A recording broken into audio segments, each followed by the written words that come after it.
Okay. So, can you see my screen? Yes, we can. Right. Okay, good.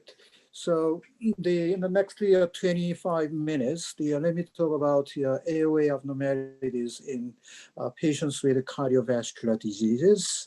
So what is the mechanism of airway? What are the airway abnormalities in patients with cardiovascular disease?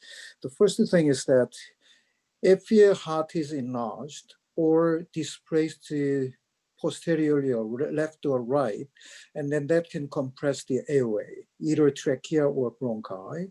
So that is pretty much the most common cause. And the second is that it's sort of the airway abnormalities concurrently occurring with other disease. So for instance, which I will be showing later, pulmonary artery sling is usually associated with the congenital tracheal stenosis. So that is what I mean as an associated malformation. The third is that most commonly known is the vascular rings and slings and so-called things. So around the airway, usually around the esophagus too, together, a ring of vessels is formed, and then there is the significant compression of the airway. So let me start with the list of etiology.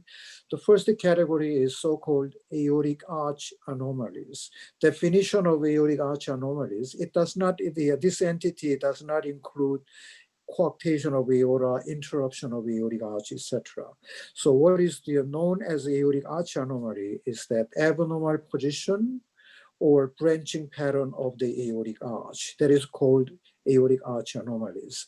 And then abnormal position of the ascending and descending aorta may cause airway obstruction, pulmonary artery sling, absent pulmonary valve syndrome, dilated pulmonary arteries when you have a large left to right shunt in patients with VSD, ASD, or PDA, and truncus arteriosus too. And then postoperative obstruction. The other is that this is usually neglected. What it is that what if any individual has a very flat chest, which means that intrathoracic content is the same. However, AP diameter of the thorax is reduced. It can be just a simple flat chest, or it can be due to pectus excavatum. And then you can have a significant the compression of the airway due to compression from the heart and the great vessels and other the intrathoracic organs. Mechanism behind that includes that extrinsic compression that can be direct and it can be remote. So even if it is a little remote, through multiple other structures, it can cause their compression. And then another is that the intrinsic stenosis concurrently occurring in patients with cardiovascular disease. And then also, if your trachea or bronchus is compressed from in utero, and then the cartilage support is damaged, and then tracheal lumen and bronchial lumen all can be the fragile, in terms of like just the rubber tube. So, and then it can be easily compressed during inspiration, expiration type of things. And then the other is that inadequate drainage. And then if there is inadequate drainage, mucus, the secretion can be, they can make a plug in the bronchus. So let me start with the so-called vascular rings and slings. So here on your left side, you can see that this structure seen from above, you can see aortic arches on both sides. What is marked with red is trachea. What is marked with the yellow is esophagus. You have your double aortic arch forming complete vascular encirclement around the trachea and esophagus. That is a typical vascular ring. On your left side, main pulmonary artery here. So I can't show the, what is the problem with my arrow. So main pulmonary artery, instead of bifurcating directly into the right and left pulmonary artery, it goes further to the right, and then left pulmonary artery arises very distal. And then that left pulmonary artery courses to the left side between the trachea and esophagus. If you look at the trachea, it is that kind of a partial encirclement by vascular structure. That partial encirclement is called sling. So this is typically pulmonary artery sling. So pulmonary artery sling typically runs between the trachea and esophagus. Okay. So as I mentioned, aortic arch anomalies definition is that abnormal position and branching of the aortic arch. For instance, right aortic arch with a mirror image branching pattern, right or left aortic arch with aberrant subclavian or aberrant brachiocephalic artery, double aortic arch.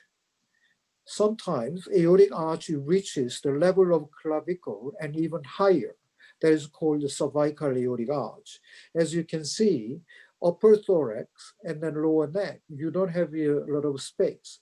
Therefore, if you have your aortic arch too high, that causes the airway obstruction quite easily. And then the other things. Okay.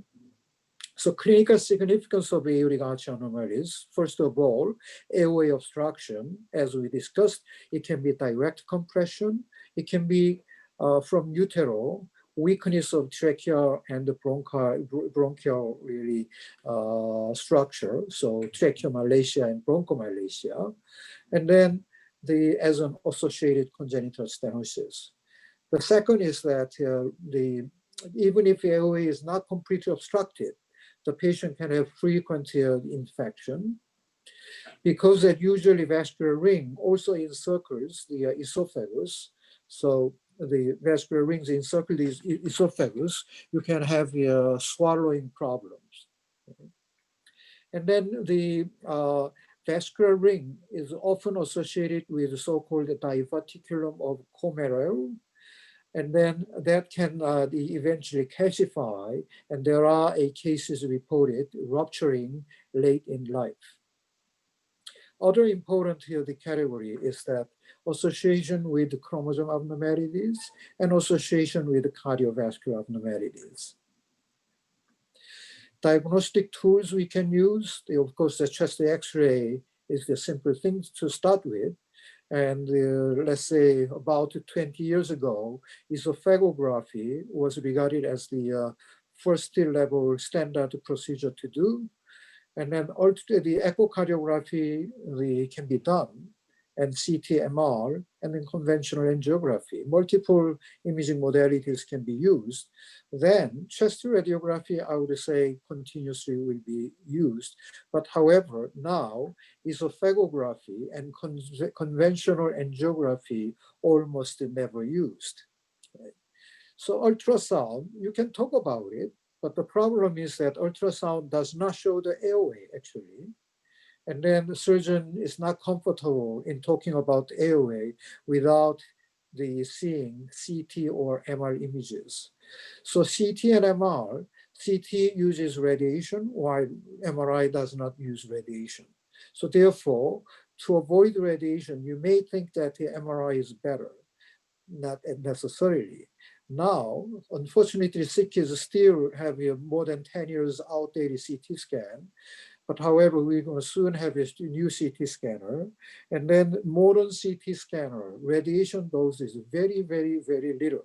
So CT for vascular, the aortic arch anomalies is the 1/10 of usual chest CT scan dose. So therefore, see the radiation dose for CT assessment for aortic arch anomaly is not a major issue at all. So therefore, our sick kids, now that the standard the procedure to do for aortic arch anomalies is the CT scan. So let me talk about the individual lesions. So for the understanding of vascular rings, this hypothetical model, which is called the double aortic arch model, is very, very helpful. This was introduced by late Dr. Jesse Edwards, genius pathologist. This is nothing to do what is really happening during the embryogenesis. However, he made this the model to explain various forms of aortic arch anomalies, and then this works beautifully.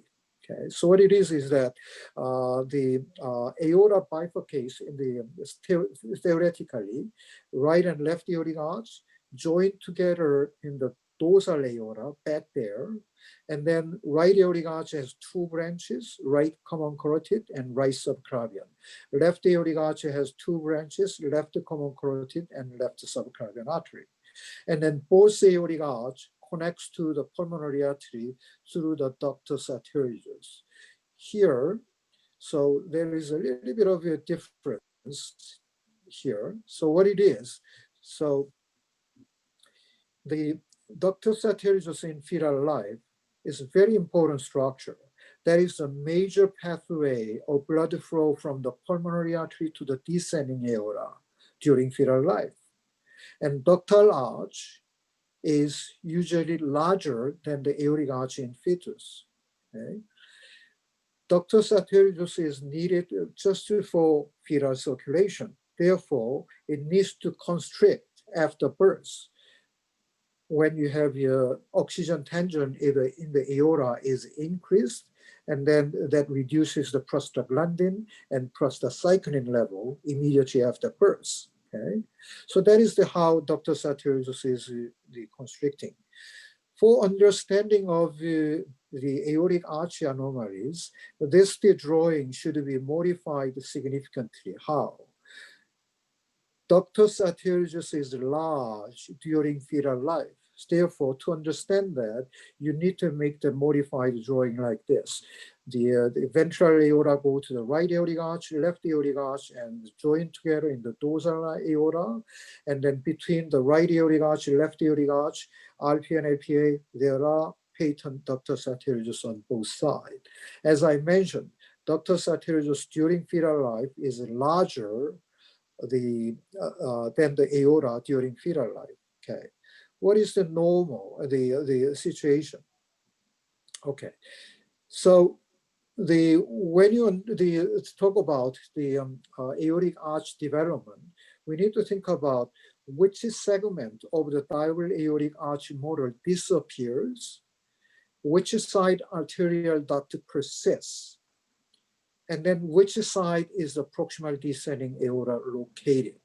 So those we're going to make huge variations of the large variations in the aortic arch formation. So for instance, normal, what it is that right aortic arch distal to the origin of the right subclavian artery disappears. Okay?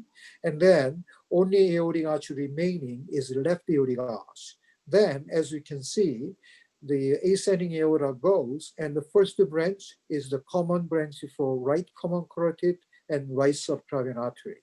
Second branch will be left common carotid artery, and third branch is left subclavian artery. Ductus arteriosus usually disappears on the right side. So therefore, you have a V-shaped vascular channel merging into the descending aorta during fetal life. So here on the lower column on the right, you can see aorta and pulmonary trunk merging into the descending aorta, which is labeled with a small a here. Okay, so after birth, what is going to happen is that between the pulmonary artery descending aorta, which is ductus arteriosus, will disappear. And then you are going to have this. So you have your ligamentum ductus not visible with any imaging modality, just you see aortic arch having this branching pattern. That is normal development. This is the aortic arch is passing from right side to the left side in front of on the left side of trachea and esophagus. That is normal. So what is right aortic arch? Right aortic arch, there are three different ways of happening. The first is the interruption distal to the origin of left subclavian artery. And then This is right aortic arch with mirror image branching pattern. Okay, the first branch of right aortic arch is left brachiocephalic artery that gives rise to left common carotid and left subclavian artery. The second is right common carotid, and third is right subclavian artery. The next possibility is that interruption of the left aortic arch between left subclavian and the left common carotid artery. And then what is going to happen is that left subclavian artery will going to arise from the dorsal aorta, which is descending aorta. So that's why it is called right aortic arch with aberrant left subclavian artery. The last possibility is that interruption of left aortic arch in front of the left common carotid artery. And then whole left subclavian artery and left common carotid artery will arise from the descending aorta. So right aortic arch with aberrant left brachiocephalic artery. Here in this drawing, what is very clear is that when you have aberrant left subclavian or aberrant left brachiocephalic artery, this branch will be behind the esophagus, behind the trachea, right?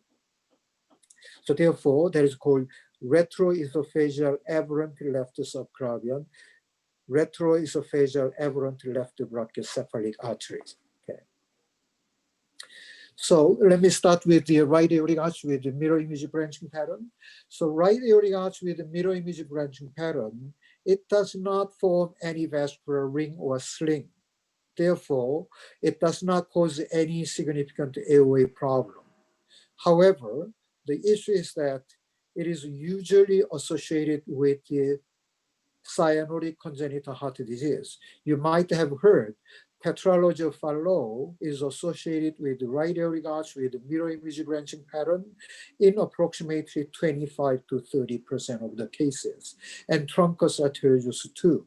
In transposition, there is 10% incidence. Okay. And then usually left duct persists, but it doesn't matter regardless of whether left or right is persisting because it does not make any vascular sling or ring. So this is the example. So you have your aortic arch, see shown here, and then the having right arch with the mirror image branching pattern. Okay. So there are two ways of making right aortic arch with aberrant subclavian artery. So interruption of left aortic arch is exactly identical position. However, in upper panel, persisting ductus arteriosus is left ductus arteriosus. In the lower, persisting ductus arteriosus is right ductus arteriosus. So as you can see in middle, during fetal life, right aortic arch, left ductus arteriosus, great arterial trunk and heart together form a complete vascular ring around the trachea and esophagus. So that is a vascular ring. But however, in the middle column lower, because ductus arteriosus is on the right side, the only abnormality is that left subclavian artery is aberrant behind the esophagus. So upper is a vascular ring, lower is a vascular sling. Okay? If we have a vascular sling, usually airway obstruction is not an issue. You may have a little bit of swallowing problem. For instance, in the steakhouse, the chatting with another person, just did not the large piece of meat can be swollen, and then the aberrant left subclavian artery may not allow the passage of big piece of meat.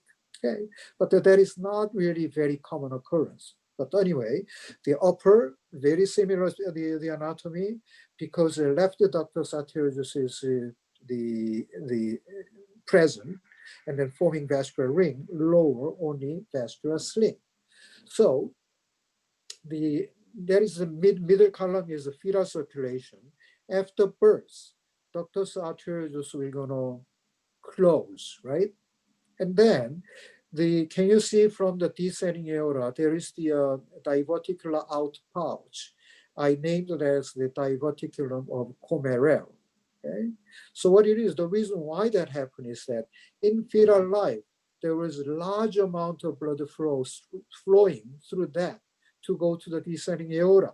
So therefore, when ductus arteriosus closes, that large part of the non-ductal tissue persists as a large vascular lumen, and they're seen as a kind of diverticular out pouch from the descending aorta, from the apex of which left subclavian artery arises. And then, even if the imaging does not show anything, we do know from the apex of diverticulum to the ipsilateral pulmonary artery, there is a ligamentum ductus arteriosus completing vascular ring. So what I mean is that this vascular ring, in the vessel lumen, you don't see the ring. But however, because of the diverticulum, I can clearly know there is the ligamentum, the ductus arteriosus on the left side. Even if I don't see that, I'm 100% I'm sure there is completing a vascular ring. But the lower, because that the ductus arteriosus is on the right side, there is no complete vascular ring at all. So this is the CT angiography showing the left side is the aorta seen from above, and you can see the right aortic arch with the retroesophageal left subclavian artery arising from the diverticulum. So in the middle coronal view of the same structure in the descending aorta, you can see right aortic arch, descending aorta is on the right side, and then there is a diverticulum, and then arising left subclavian artery. Okay? So that implies that from the tip of the diverticulum to the ipsilateral pulmonary artery, there is a ligamentum ductus arteriosus, as shown with the red line on the right side CT scan. Okay? So left aortic arch with aberrant right subclavian, which is a mirror image of the same pathology. So happening is what? So right aortic arch between the origin of right common carotid and right subclavian artery is gone. Almost always, in this case, persisting ductus is left arterial duct. Therefore, it only forms a vascular sling. Okay? So it may have some dysphagia, some occasionally you can have the choking history, but however that is not serious. Okay, but however one issue is that when you see this in fetal life, there is the high incidence of Down syndrome. Okay. So double aortic arch is a rather easy pathology. What it is that so both side aortic arch persists. So you have two aortic arches forming complete vascular ring, very simple vascular ring, but tighter vascular ring. Usually right aortic arch is a little bit larger than the left aortic arch. Persisting ductus arteriosus is usually the left side, and descending aorta is more commonly on the left side. So this is an example I have already shown you. So you have your two aortic arches, nicely shown. You can see the left lower here, the two aortic arches compressing the trachea above the carina, making severe airway narrowing. That's why this should be treated. So this is the CT angiography of another case seen from behind. You can see double aortic arch. So on the right side is right aortic arch. On your left side is left aortic arch because it's seen from behind. So in this case, left aortic arch is dominant aortic arch. And then there is a tracheal narrowing, as you can see. But tracheal narrowing is longer than actual vascular compression. What does it mean? This is a typical feature of tracheomalacia. During fetal life, so the cartilage is destroyed, therefore that area of trachea is very fragile, and then during inspiration, you can have that collapse. During expiration, opens type of thing, okay? And here is that what is green here on your left side is that there is the air collection in the esophagus. You can see that esophagus is dilated. So the lower column of esophagus, the air is that regurgitant air from the stomach does not go up to the upper esophagus. It is compressed by the right aortic arch, right aortic arch. Okay. So this is the same patient at the operation, the table. You can see right aortic arch smaller than the left aortic arch, and then ligamentum ductus is on the left side. So the reason I'm showing you this is that ligamentum ductus is not small structure because during fetal life, it was delivering large amount of blood flow. Therefore, even if it is after the collapse, it is a significant amount of tissue. That's why that it can compress the airway and the esophagus. Okay. So the double aortic arch can have a segment, the atretic. So what it is here, okay. So you can have the double aortic arch, but however, one part of the aortic arch can be atretic, and then you can see here, this is a little bit of the outparching of the descending aorta. There is a kinking of the right aortic arch here, and there is the atretic segment here. So you have double aortic arch, and then atretic the left arch, and then atretic ligamentum ductus. Okay.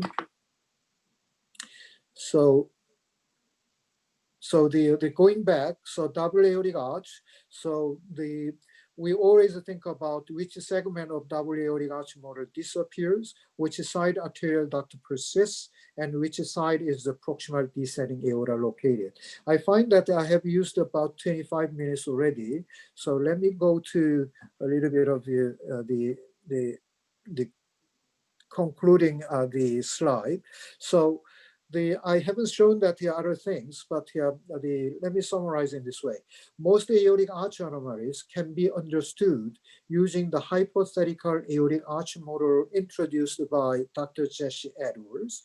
Presence of diverticulum of Pomereux in postnatal life implies that there is a closed ductus arteriosus between the tip of diverticulum and pulmonary artery. Airway can be significantly compressed by the abnormally positioned ascending or descending aorta by otherwise normal aorta. Okay. So chromosome study for microdeletion 22q11 is required when aortic arch anomaly is found, because that depending on the aortic arch anomaly, there are the cases having higher incidence, much higher incidence of the so-called catch-22, microdeletion 22q11. In general, there is a significant increase in the chromosome abnormality. So aortic arch anomaly is an indication for further study of a chromosome. And the pulmonary artery sling, I have not shown, but the pulmonary artery sling is commonly associated with abnormal branching pattern of the airway and then congenital stenosis of distal trachea. Okay, thank you very much for your attention. Any questions?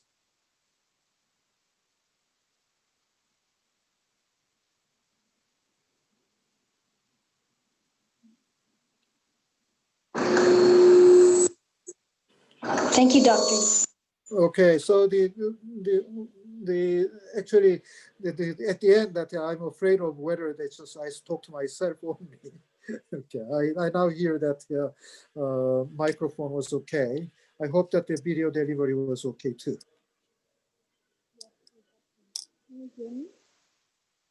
Okay, if you don't have any question, I'm leaving. Okay, thank you. Thank you, Dr. Yu.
Let